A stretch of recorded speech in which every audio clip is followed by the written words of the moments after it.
Parce qu'à la limite, je me dis, si ça doit se finir comme ça, bah, j'aurais mieux fait de la laisser sur place, au moins elle aurait nourri un renard.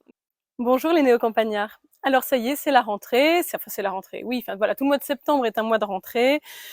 C'est toujours un peu la course, j'imagine, comme chez tout le monde. Vous devez être exactement comme moi, donc entre les orientations des enfants, les études supérieures, le nouvel appartement, l'apprenti, l'internat, le patron, etc. Enfin bon, voilà, le petit quotidien. Et puis il nous reste évidemment les collégiens. Donc voilà, bon, tout ça, ça fait qu'on est bien occupé, les rendez-vous médicaux qui vont avec, les réunions de parents et tout. Et tout. Bref, donc c'est vrai que c'est voilà, j'ai un petit peu de mal à tenir le rythme, mais on va y arriver quand même. Et puis, du coup, on va faire un petit point sur où j'en suis dans la ferme et puis les projets à venir. Et j'espère que ça vous donnera des idées, que ça vous inspirera et surtout que ça vous sera utile. On va regarder deux, trois petites bricoles, notamment pour les poules et le bain de poussière. Alors tout d'abord, vous avez dû voir passer dans l'onglet communauté, n'hésitez pas à aller voir si ce n'est pas déjà fait. Je vous ai envoyé quelques photos d'une cigogne. On a fait un petit sauvetage de cigogne. Alors en fait, ce qui s'est passé, c'est que il y a eu chez nous un orage vendredi soir, et un orage assez violent. Et le samedi, je suis allée au marché comme tous les samedis, et sur la route, qu'est-ce que je vois dans le fossé? Une cigogne qui avait l'air d'être vivante, mais elle bougeait pas, et dans le fossé, c'était un peu surprenant. Donc je m'arrête, je fais même demi-tour pour retourner voir, c'était bien une cigogne. J'étais avec mon garçon, donc voyant qu'elle était quand même mal en point, on s'est demandé quoi faire. C'est vrai que quelquefois, quand ce sont de jeunes oiseaux, c'est pas une bonne idée de les ramasser, hein. Il faut faire attention parce que les parents peuvent continuer à les nourrir, même s'ils sont au sol. Donc il faut être assez prudent à vouloir bien faire. On fait parfois des bêtises. Mais là, en l'occurrence, elle n'était pas enfin si jeune que ça. Disons que c'était peut-être une jeune de l'année, mais elle était déjà bien emplumée, enfin elle était déjà autonome manifestement, même si c'était peut-être une jeune. Mais surtout, ce qui nous a inquiétés, c'est qu'il y en avait une deuxième cigogne qui était morte dans le champ juste en face. Et donc là, on s'est dit, ouf, il s'est passé quelque chose. Donc celle qui est dans le fossé, quand même, elle doit être peut-être dans un mauvais état. Donc nous avons pris la décision avec mon garçon de ramener la cigogne. Nous l'avons attrapée, elle s'est laissée attraper d'ailleurs assez facilement. Nous l'avons ramenée à la maison. Nous l'avons placée dans le poulailler mobile. Elle était allongée, vraiment affalée en fait. Et c'était pas très engageant comme situation. J'ai réussi à joindre une association de sauvegarde des animaux. Alors j'ai d'abord ici la LPO, mais je pense qu'elle devait être un peu débordée. J'ai pas réussi à les joindre. Mais j'en ai trouvé une autre d'association qui par la suite m'a dit d'ailleurs qu'elle avait un partenariat avec la LPO, et de toute façon la LPO nous aurait renvoyé vers cette association parce qu'elle était beaucoup plus près de chez nous. Donc finalement, c'était pas plus mal. Et donc cette association nous a demandé plusieurs choses. Elle nous a demandé évidemment si on pouvait ramener la cigogne au centre de soins, évidemment. Et puis surtout, si nous pouvions aussi aller récupérer la cigogne morte. Alors ça, c'était pas forcément très sympathique, mais c'était important pour cette association, pour savoir un petit peu, pour essayer de comprendre le contexte et savoir ce qui s'était passé. On voyait très bien sur les photos que j'ai prises que les deux cigognes, que ce soit la morte ou la vivante, étaient mais vraiment pile en dessous de lignes électriques. Ce sont des lignes moyenne tension.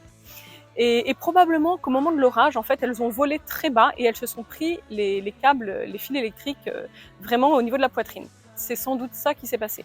Donc le problème, il ne serait pas électrique, elles ne se sont pas électrocutées, mais c'est vraiment une collision en fait. Elles sont rentrées de plein fouet dans les câbles. Alors il y en a une qui a été tuée sur le coup, et puis l'autre, eh bien, d'après la vétérinaire que nous avons vue au centre de soins, qui l'a palpée un petit peu, elle soupçonne une fracture au niveau de ce qu'on appellerait chez les humains la clavicule, alors je ne sais pas ce que c'est chez les oiseaux. Mais donc voilà, une radio va être faite sur cette cigogne, et puis on passera un petit coup de fil peut-être demain ou après-demain pour avoir des nouvelles. Je ne vous cacherai pas que cette histoire de cigogne nous a pris un bon moment dans le week-end en fait, puisque je l'ai trouvée cette cigogne. Je l'ai trouvée samedi vers midi, je n'ai pas réussi à joindre la LPO de tout le samedi, et c'est seulement le dimanche matin que j'ai réussi à joindre cette autre association. Et donc c'est le dimanche midi que j'ai pu la ramener. Donc pendant 24 heures, en fait, nous avons eu cette cigogne en étant assez inquiets. Mais voilà, je suis contente quand même d'avoir pu la déposer dans un endroit où elle sera bien, ou le mieux possible en tout cas, sachant que on peut pas quand même se faire trop d'illusions. La dame que nous avons vue nous a bien expliqué que si c'était une fracture et si on peut immobiliser ou si on peut opérer, eh bien ce sera fait. Mais si c'est trop profond et qu'on ne peut pas l'atteindre et qu'il n'y a pas grand chose à faire, eh bien malheureusement ils seront obligés d'euthanasier cette cigogne. Alors j'espère que ça ne se terminera pas comme ça. Parce qu'à la limite, je me dis, si ça doit se finir comme ça, j'aurais mieux fait de la laisser sur place, au moins elle aurait nourri un renard. Mais bon, enfin voilà, je vous dirai quand j'aurai des nouvelles. Alors sinon ici, chez Néo Campagnard, eh bien, j'ai découvert une réserve d'œufs, d'œufs de poules qui étaient bien cachés, évidemment pas du tout là où je les attendais. Donc je les ai ramassés, il y en avait, je sais plus, une quinzaine, enfin je sais plus, je vais vous montrer, je crois que j'ai filmé un petit peu, je vais vous montrer ça.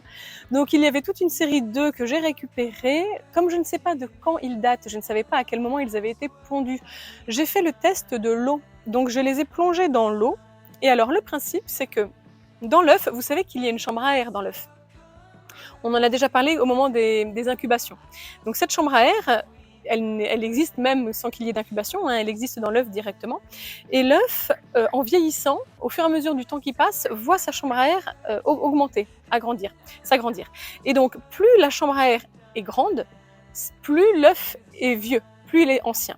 Et donc le test de l'eau est assez intéressant pour ça, parce que si l'œuf flotte complètement, ça veut dire qu'il y a beaucoup d'air dedans, que la chambre à air est grosse, et donc qu'il est vieux.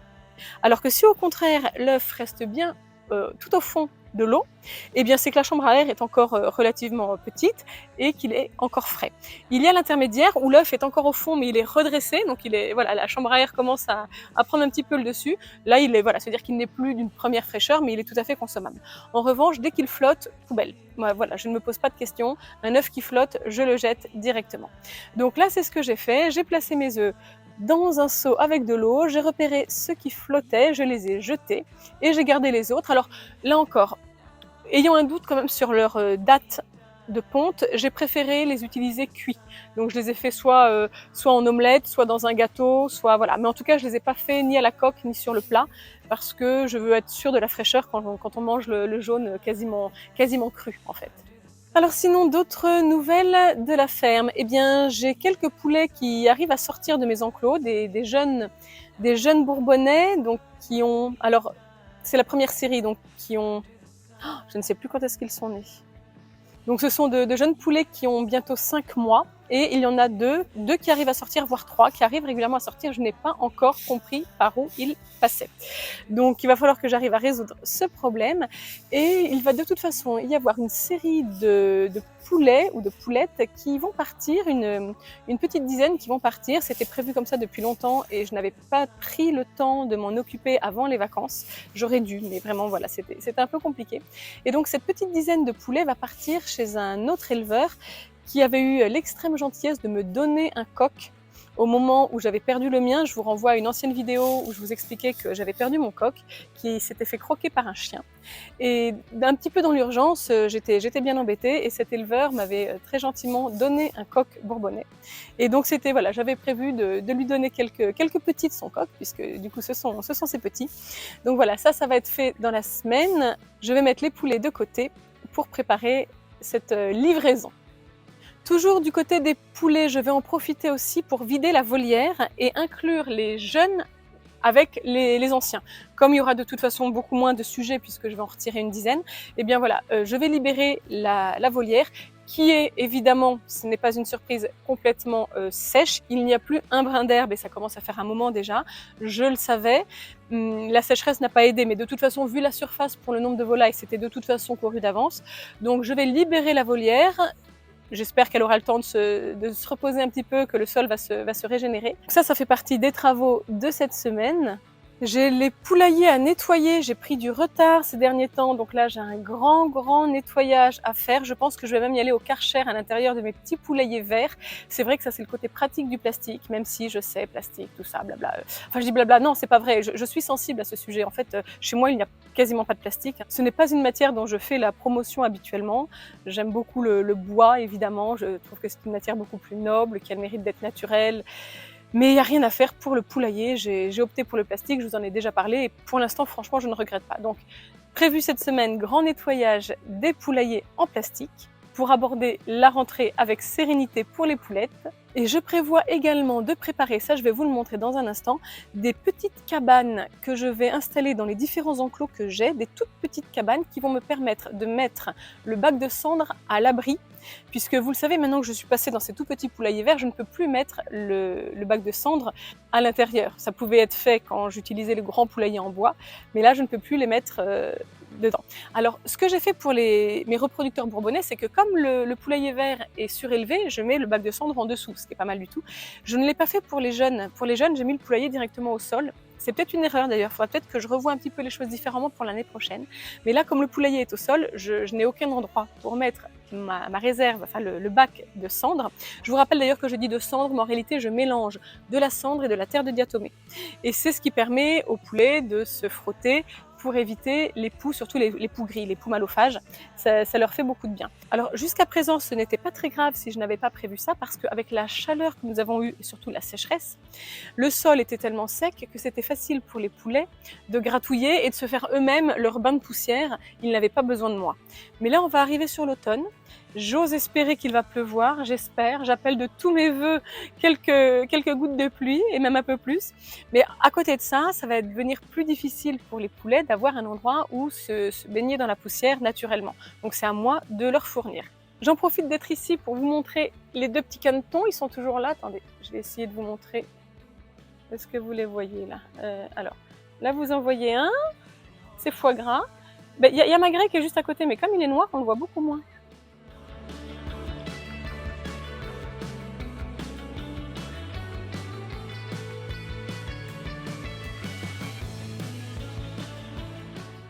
Voilà, ils sont toujours aussi rigolos, donc il va falloir, je vous l'avais déjà dit, que je leur trouve un endroit à côté des canards et des oies. Je vais vous les montrer d'ailleurs.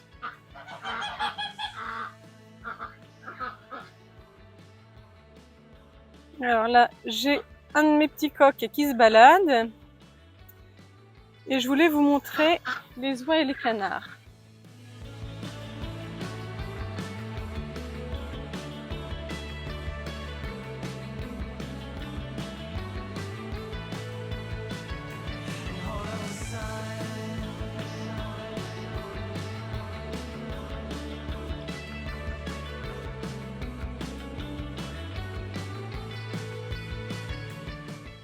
Alors la mare que l'on voit là-bas, ici, est toujours complètement sèche, évidemment.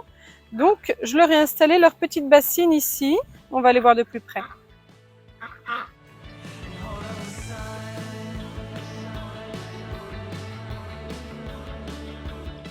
Voilà, donc la bassine qu'il va falloir que je remplisse de nouveau en fait. Là, vous voyez, il manque déjà 15 cm. Alors les oies aiment bien monter par là. Quelquefois, elles se mettent juste au bord, là, et elles sont contentes de regarder, ou alors elles piquent aussi les canards qui sont dedans pour leur dire « fichez le camp, maintenant c'est moi qui viens », parce qu'évidemment, il n'y a pas la place pour qu'il y ait les 4 dedans. Mais on a régulièrement soit les 2 canards, soit les 2 oies. Et alors, en fait, voilà, dès qu'elles plongent, forcément, ça met de l'eau partout, et donc, il faut que je rajoute facilement 2 ou 3 arrosoirs par jour si je veux maintenir le niveau. Donc voilà ce que je viens de vous montrer. Puis alors, un petit peu plus loin ici, il y a la suite de l'enclos. Alors là, c'est bien, on avait tondu, donc l'herbe est de nouveau bien verte ici. Je ne sais pas si vous le voyez, je suis en contre-jour. Moi, je vois rien du tout de ce que je filme. Mais voilà, là, c'est quand même bien vert, donc ça, c'est plutôt sympa. Ici, nous n'avions pas encore taillé, mais on va le faire. Et l'herbe va de nouveau repousser. Et donc, c'est ici que j'aimerais installer les canetons. Puisque je vous l'avais dit, il faut que je trouve un endroit pour les canetons. Et comme on me l'avait très justement fait remarquer dans un commentaire, l'avantage d'avoir eu quand même une naissance cette année, et puis en plus ce sauvetage de colvert, eh bien c'est que ça va me permettre de m'organiser pour l'année prochaine quand il y aura davantage de naissances. Donc l'idée, c'est évidemment de les mettre là. Alors le problème, c'est que la partie que je vous ai montrée là, en fait, ne bénéficie d'aucune ombre. Il n'y a pas d'ombre du tout. Donc, soit j'inclus un morceau de la butte de façon qu'il y ait les arbres sur la butte qui puissent bénéficier aux jeunes, soit je plante, mais il faut que ça ait le temps de pousser jusqu'à l'année prochaine, soit, j'en sais rien. Si vous avez des idées, voilà, dites-moi comment je peux améliorer ça pour les canards, les canetons, sachant qu'il va bien sûr aussi que j'amène l'eau, que je mette une réserve d'eau, etc. Donc voilà, il y a un petit peu de boulot, mais c'est ça qui est prévu pour les canetons alors pas tout de suite, on va dire dans les mois qui viennent. Alors pendant que je repars pour vous montrer ce que j'ai prévu pour la cendre de diatomée et vous m'avez compris. Donc je vais vous montrer, on y va. En attendant, je vous rappelle quand même que c'est une bonne idée de vous abonner à la chaîne. N'hésitez pas à le faire, comme ça vous aurez la suite. Et puis si ça peut vous inspirer pour vous organiser, vous en tant que particulier, pour mener votre propre ferme, voilà, on aura tout gagné, puisque c'est exactement le but. Donc on va voir de l'autre côté. Tiens, qu'est-ce que je fais là? Voilà, donc je suis là qui sort souvent.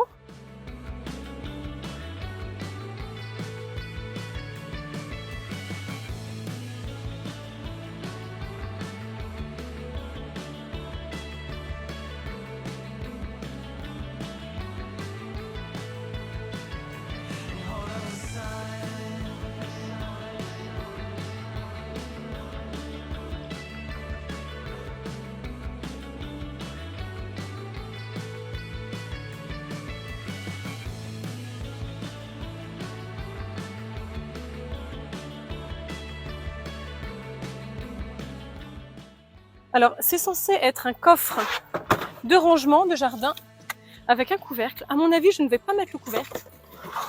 Je vais juste le garder comme ça, voilà. Voilà, je vais juste le garder dans cette forme, dans cette position-là, avec le bac de cendres au fond, et ça fera très bien l'affaire.